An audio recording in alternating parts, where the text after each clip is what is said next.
The halving joint is a fantastic joint. Well, I think so, and I've been using the method for decades. Woodworking is about horses for courses and whatever is appropriate for the job in hand. Take this rustic sunroom for instance. It's constructed out of rough sawn pine and in essence is frames within frames. I've used halving joints for the door and window frames and very quickly put them together using the old site carpentry method of sawing first across the grain and then chiselling away the waste portions, working back to the line. It's very quick. Now you can use a marking gauge and tri-square to set out the joint, copying one piece onto the other. Aligning and gluing up the framework is easy, using a roofing square and G-clamps. And the clamps are carefully placed on at an angle to pull the joint together at the shoulder line. I've even used a nail to temporarily tack the joint together, and you could use a stout short screw as a clamping method.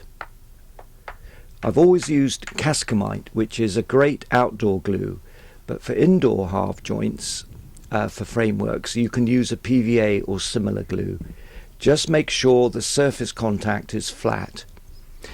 Cascamite is also good for gap filling if the joint is slightly uneven. Halving joints can be made up easily using just a handsaw, or you can set up a radial arm saw with dado cutters to remove the waste exactly to the halfway point.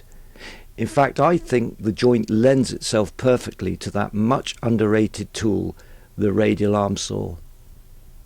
So what is it about the halving joint? Well, let's put snobbery aside and look at the mechanics of the joint. It's actually stronger than a mortise and tenon from the point of view that the joint configuration is two identical members with identical fibre overlap, whereas with the mortise and tenon, the tenon being 1/3 the stock thickness is not as strong as the mortise member. Of course, the mortise and tenon has the advantage of being primarily a mechanical joint if the glue were to break down, and obviously the halving joint relies on glue. Epoxy glues are also strong. Well, if they are good enough for boat building, they can be applied to other outdoor woodwork. Now one day I'd love to build my dream futuristic timber and glass house, and I could very easily put it together using halving and butt joints. But, I hear you say.